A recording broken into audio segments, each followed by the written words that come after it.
Aïe aïe aïe aïe aïe les gars, j'étais à deux doigts d'aller me faire floquer un maillot d'Osasuna. Malheureusement, Osasuna n'a pas réussi à faire l'exploit. Mais pour nous, le Real Madrid, victoire hyper importante à San Mamés. On garde un petit espoir de gagner cette Liga. Tout va donc se jouer le week-end prochain. Ce sera au Di Stéfano face à Villarreal. C'est parti pour le débrief du match Atlético Bilbao-Real Madrid.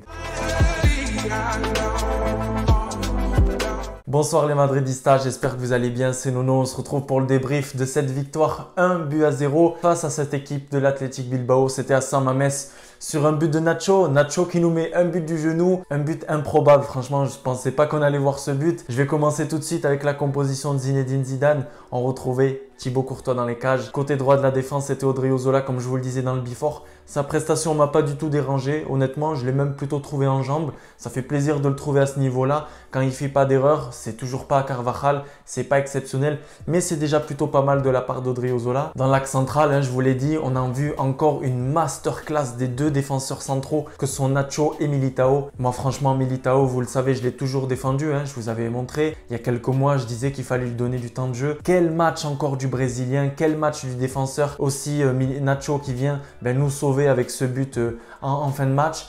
Et puis, sur le côté gauche, la révélation de cette fin de saison. Encore une fois, je vais peut-être lancer un petit tacle à Zinedine Zidane, mais il a fallu attendre la blessure de Mendy. Il a fallu attendre aussi des blessures avec Marcelo, etc. pour se rendre compte qu'on avait un jeune en Castilla qui était vraiment intéressant. Et puis aujourd'hui, le Gutiérrez, il nous a sorti un match mais vraiment incroyable. À 19 ans, sortir des matchs comme ça en Liga titulaire, à un stade comme celui de San Mamés face à une équipe de Bilbao qui est connue pour être hyper costaud. Franchement, il est technique, il est propre, il joue bien avec Karim Benzema. Je l'ai vu faire pas mal d'échanges. Il est limité par rapport à ses échanges avec Vinicius Junior parce que, bon, Vinicius Junior, on va parler après, mais c'est toujours la même chose. Mais franchement, gros big up à Gutiérrez, à Miguel qui nous a sorti un match incroyable. Moi, je vous le dis, on l'a notre remplaçant pour l'année prochaine. Le remplaçant de Mendy, c'est bien Miguel, c'est Gutiérrez. Franchement, incroyable. Super content en plus que ce soit un jeune du Castilla. Et puis les gars, j'enchaîne avec le milieu de terrain. En l'absence de Toni Kroos, on avait un milieu de terrain avec Casemiro, Modric et puis Valverde à la place de l'Allemand. Quel match de Valverde encore. Oh là là là. Dites-moi dans les commentaires ce que vous en avez pensé. Mais il est partout, il court, il presse, il va chercher les ballon, il récupère. Incroyable Valverde, franchement. Quand je vous l'ai dit déjà dans le dernier débrief, quand il est à ce niveau-là, il est injouable. Il est injouable. Il te balance des passes de 30 mètres. Il va presser les joueurs. Il aide beaucoup Modric parce que Modric, on l'a vu, il est KO physiquement. Modric, il a du mal à courir.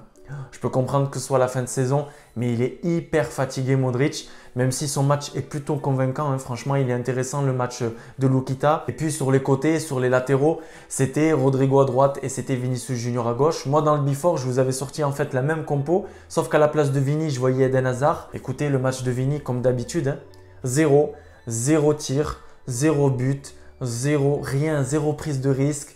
Même Omar Da Fonseca, à un moment, il a dit, mais voilà, c'est lui à gauche qui doit venir apporter le danger, qui doit tenter des choses. C'est tout le temps la même chose, justement, il n'y a rien, il ne se passe rien. Moi, après, vous savez que c'est un joueur que j'aime pas, donc on va dire que je ne suis pas très objectif sur lui. Mais franchement, je reçois même vos messages pendant le match sur Instagram. D'ailleurs, ajoutez-moi sur Instagram, c'est tout le temps la même chose. Nono, Vinicius, on n'en peut plus. Pourquoi il est titulaire au Real de Madrid, etc.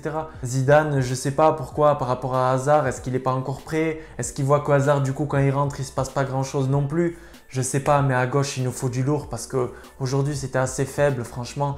C'est comme toujours, c'est faible, il se passe pas grand-chose. On a même du coup tonton Karim qui était à l'attaque de cette défense, qui vient sur le côté gauche pour l'aider, qui lui prend un peu sa place pour essayer de faire des choses un petit peu, mais c'est toujours aussi faible pour Vinicius Junior. Et puis sur le côté droit, c'était Rodrigo. Écoutez, Rodrigo, il a touché quelques ballons. On va pas se mentir, c'était pas non plus incroyable par rapport à Vinicius Junior. Mais voilà quoi, je l'ai vu un peu plus dans la surface de réparation. Je l'ai vu combiné avec Karim Benzema. Je dis pas que son match il est exceptionnel, je ne le défends pas. Je dis juste que voilà, sur les côtés, on sait que c'est pas fameux, c'est pas incroyable en ce moment. Il y a eu l'entrée de Marco Asensio en deuxième mi-temps. Ça a un petit peu bougé les choses. Comme d'habitude, on sait que quand il rentre, il est intéressant. Il a été pas mal sur le côté gauche, un petit peu sur le côté droit après. D'ailleurs, pendant le match, on a vu les deux Brésiliens permuter, Vinicius et Rodrigo. Mais ça reste encore léger en attaque. C'est pour ça que je vous dis, les gars, on doit absolument recruter du lourd en attaque. On ne peut pas se permettre d'acheter Mbappé. Croyez pas que cette équipe avec Mbappé, ça va devenir incroyable. On va gagner tout le monde 5-6-0. Hein. Mbappé, il va rien changer à ce qui se passe en ce moment. Hein. C'est pas parce que tu auras Benzema et Kylian Mbappé que ça va être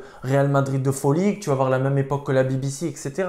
Il va nous falloir un renfort au milieu de terrain, un renfort sur le côté droit aussi en ailier, si jamais il y a le départ de Lucas Vazquez, si jamais il y a d'autres départs qui sont prévus. On ne sait pas ce qu'on va faire avec les jeunes. Enfin bref, je vous ferai une vidéo spéciale. Ce genre de match nous montre qu'il faut encore plus prouver en attaque, et pour ça il nous faut des joueurs dangereux, il nous faut des joueurs de grande qualité. Franchement, on ne peut pas se présenter dans des matchs à enjeu comme ça avec Vinicius et Rodrigo. Je les aime bien, c'est sympa ce qu'ils font, mais sur le banc ça suffit franchement.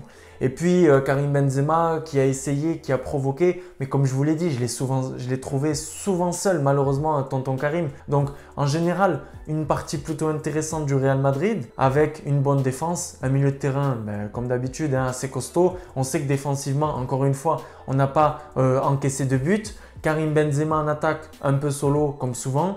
Et puis sur le banc, pas trop d'options. On a Eden Hazard qui rentre, mais c'est pas incroyable. On a Isco qui est laissé sur le banc. Marcelo, on n'y pense même pas. Voilà, on rentre Asensio et Hazard. Et après, on ne sait pas trop quoi faire parce qu'on n'a pas 20 000 options non plus. Après, voilà, je ne veux pas nous défendre hein, non plus, mais quand tu as Mendy absent, quand tu as Ramos absent, quand tu as Lucas Vazquez, quand tu as Carvajal, quand tu as Toni Kroos, ça commence à faire beaucoup. Et après, il te restait Mariano. Mariano, on l'a vu, on lui a donné sa chance 20 000 fois. Moi-même, le premier, j'avoue, j'étais là pour qu'on lui donne sa chance encore une fois en fin de saison, mais c'est bon quoi. On sait que Karim, dès qu'il a un ballon, il essaye souvent de nous sauver. Il nous a sauvés à de nombreuses reprises. Donc c'est bon pour Mariano. Là, je vais faire une petite parenthèse sur cette main, les gars, première mi-temps. Mais c'est quoi ce vol encore une fois? Franchement, heureusement qu'il y a ce but de Nacho. Sinon, encore un vol, encore une affaire d'arbitrage chelou. Franchement, il y a eu la même main de Varane face à Valence, il y a eu penalty. Le mec, ça lui touche le coude, c'est même pas le bras ici, c'est carrément le coude. Et là, il n'y a pas de penalty, il y a une VAR pendant 30 secondes, on nous fait poireauter, etc. Mais finalement, voilà, il n'y a pas de penalty. Je trouve ça encore bizarre. Franchement, je ne vais pas vous mentir. Hein. Je vous l'avais dit, je ne vais pas trop parler d'arbitrage sur cette chaîne. Mais là, des trucs flagrants comme ça, c'est bon, il faut arrêter quoi à un moment donné. Donc dites-moi dans les commentaires de ce que vous avez pensé de ce penalty non sifflé. Penalty ou pas selon vous. Dites-moi ce que vous avez pensé de ce Real Madrid. C'était pas un match incroyable, c'était un match costaud. En tout cas, on n'a pas souffert dans le match. Il y a eu une tête en fin de deuxième période qui aurait pu nous coûter très cher. Mais heureusement, elle n'est pas rentrée. Et puis, on a tous vibré, je pense qu'on a tous regardé le multiplex, on a tous regardé avec les notifications sur nos téléphones, etc. Une Liga de malades avec la victoire de l'Atlético Madrid qui perdait jusqu'à la 82e minute, but de Lodi, but de Suarez à la 88e. De l'autre côté, chez les Catalans, ça continue dans les résultats négatifs avec une défaite face à Vigo. Ils avaient ouvert le score grâce à Lionel Messi. Et finalement, il y a une égalisation de la part de Santi Mina. Et puis après, il y a un deuxième but. Et puis, ils ont perdu à domicile. Donc, on les met à +4. J'ai envie de vous dire, la priorité, ce n'est pas du tout le FC Barcelone. Maintenant, la priorité, c'est notre résultat face à Villarreal la semaine prochaine. Ce sera dimanche à 18h30 pour un nouveau multiplex. Et la priorité, c'est aussi que l'Atlético Madrid perde absolument des points la semaine prochaine. Ils ont un match à Valladolid, un match décisif pour ce championnat. Franchement, je vais vous dire, c'est la Liga la plus folle que j'ai jamais vue. Pour le moment, en 24 ans d'existence, c'est une Liga complètement folle jusqu'à la dernière journée avec des retentissements comme ça. C'est vraiment incroyable. La semaine prochaine, on va être pour Valladolid et nous, on espère que Unai Emery va faire tourner vu que, comme je vous l'ai dit dans le Before, Villarreal va jouer 3 jours après la finale de la Europa League face à Manchester United. On espère les gars, voir cette équipe B de Villarreal. Même si on l'a vu aujourd'hui avec cette victoire face à OC Séville, Villarreal, c'est très costaud. Triplé de Bacca et un but de Gérard Moreno, qui est l'un des meilleurs buteurs de cette Liga 2020-2021. Les gars, à la Madridina Damas. Et on se retrouvera samedi prochain aux alentours de 19-20 h pour le before du match Real Madrid-Villarreal. Et lors du match Real Madrid-Villarreal, je serai en direct sur YouTube. On se fera un direct dès 18 h jusqu'à la fin du match pour peut-être, on ne sait pas les gars, peut-être célébrer ensemble cette Liga 2020-2021 à la Madridina Damas, les Madridistas. Et on se voit la semaine prochaine. Vamos, on peut y croire. Tout est possible encore mathématiquement. On est le Real Madrid. Vamos.